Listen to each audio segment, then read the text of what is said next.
But when we're buying this stuff, Dan, and say, we go onto your website and we buy something like this that has a wattage claim on it.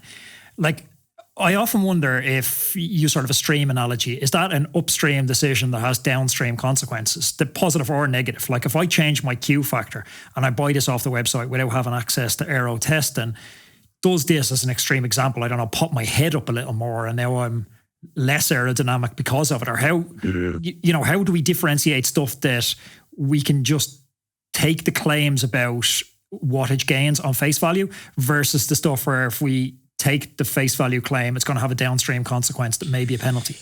Yeah, I guess there's kind of two questions there. So the first one is I hate wattage claims. I just dislike those kind of claims in general because a lot of these solutions are individual. So the result that I would get if I changed the helmet or a skin suit or a wheel or a crankset would be different to yours. Hopefully on the majority of it should be similar, but it might not be.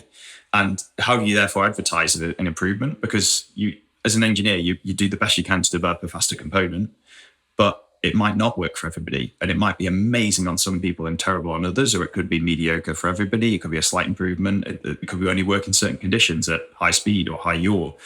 And therefore, how do you really market that? How do you say it's X watts faster? Or it's X watts in a certain scenario or on this test person or on our test cohort of 10 riders? It's a really frustrating area. And there's not like a generally agreed approach to how the sport should market that. So there's people claiming stuff at like 70, 80K an hour for aero, and that's really not relevant for 99.9%. Yeah, I think customers are getting a little bit more, wide to that, like, because we're seeing these brands, wheel brands talking about wattage gains, and everyone's kind of waking up to going, is that at 80 kilometers an hour at a very specific yaw angle that I'm actually never going to ride in? And they just tested that in the wind tunnel.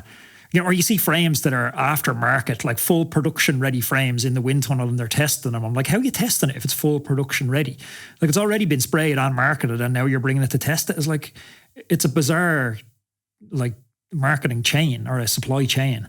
Yeah, I'm a big advocate of manufacturers releasing as much data and as much information about their protocols as possible, because then it, like a keen consumer like yourself, can go in and try and understand it, because it's not super complex. It's not beyond the will of man for any of us to try and understand a bit of this and to plug the numbers in and say, well, actually, okay, they've claimed it at 50K an hour, but if you normalize it for my road race speed or triathlon speed of 40, 45K an hour, it's actually slightly less, or they've only tested. Especially because AI can help us with that now as well. Oh, ChatGPT is awesome. I bloody love ChatGPT. Brilliant, isn't it? Yeah. I'm using it to bridge that gap between me. My background's law. I'm not an engineer.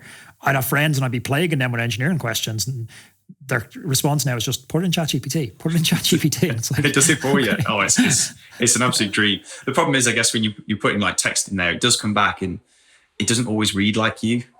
That's what I've always found a bit frustrating. Then you kind of re-edit it again. It's like, well, I wouldn't quite say it like that. But from like an engineering perspective, what's the equation for this? How do I recalculate the drag saving of this from that? It's amazing, really, in that respect.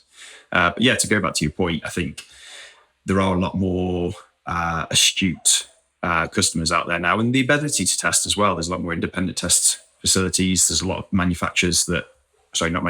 individual test houses, I guess, like ourselves or Aerocoach or whoever, who are testing components that aren't related to our businesses, like tires or drivetrain, maybe in some respects. You can then put the data out in the public domain, and that can be really helpful. Again, you kind of have to understand their protocols, the limitations of it, and that's not always super easy.